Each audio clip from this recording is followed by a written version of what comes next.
Everybody, I hope you're having a great day. Today we're taking a look at how you can very easily get over 32,000 capital peak points every single raid weekend, depending on your district level, of course.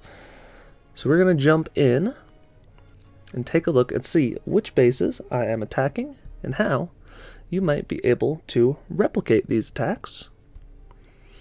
The name of the game is looking for bases that have at least 5,000 points available. That's really the one thing that you're looking for.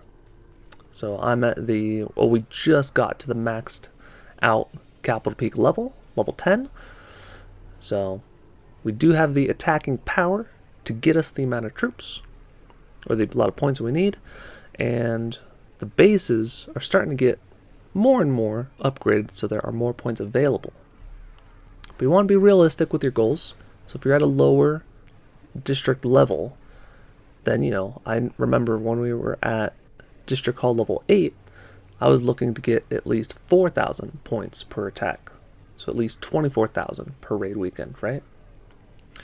So you just want to go from there, start setting the goal low, and then as you get better and better, more familiar with the bases, as you level up, as the bases get more points available, you can gradually increase the goal. So that now, a lot of times, I'm looking for bases that are at least 5,000, ideally 6,000, to try and get between 30 and 36,000 points every single raid weekend. This is going to be a set of 3 videos this weekend, because I did it 3 times. So be sure to take a look at either the previous or the next ones if you're looking for more bases and which ones I hit. And I set it up specifically to where I don't think there were any barbarian camps or skeleton parks, because those are usually worth the most amount of points. So very, very different types of bases this time around, which is nice. But let's get into the strategy for some of these bases. So this Dragon Cliffs was worth around 6,000 points. We are trying to take out this Super Dragon. I always like to bring one of the Inferno Dragons plus 1 per Super Dragon that you're trying to take out. So since we were taking out 1, we brought 1 plus 1. If we were taking out 3 or 4, I would bring 3 plus 1 or 4 plus 1. That just usually helps guarantee that the Inferno Dragons go down. Unless they're all clumped up together, then maybe they go down, maybe not. That's where you might have to take out a couple with some archers. But we are just barely running out of troops. Sadly, all of the hogs grouped up on that bomb tower. And of course, the zap trap. So there's nothing left to take out the last quadrant of defenses. So, ideally, we were hoping for taking out the full base, getting the full 6,000, but we did still at least get 5,250 points. Next up is a Balloon Lagoon cleanup. It's always good to look at cleaning up bases, because you can directly see how many points are available, and if you have a good enough plan, then it should be fairly simple and straightforward. Like for this one, we know we got to take out the rocket artillery very quickly, and we know that if we drop a few of the graveyards on the back end, that those skeletons will just swarm the rocket artillery, and that the back end of the base will be no problem at all. The only thing with this attack strategy, or point obtaining system, if you will, is that you have to be a little bit selfish. You usually have to attack 6 different bases, since the full points of bases aren't usually at around 10,000, right? If they're worth 10,000, then of course you can 2-shot the base and get 5,000 points per attack. But in this scenario, and I believe in the other videos as well, the style was attacking 6 separate bases over 2 or 3 raid bases.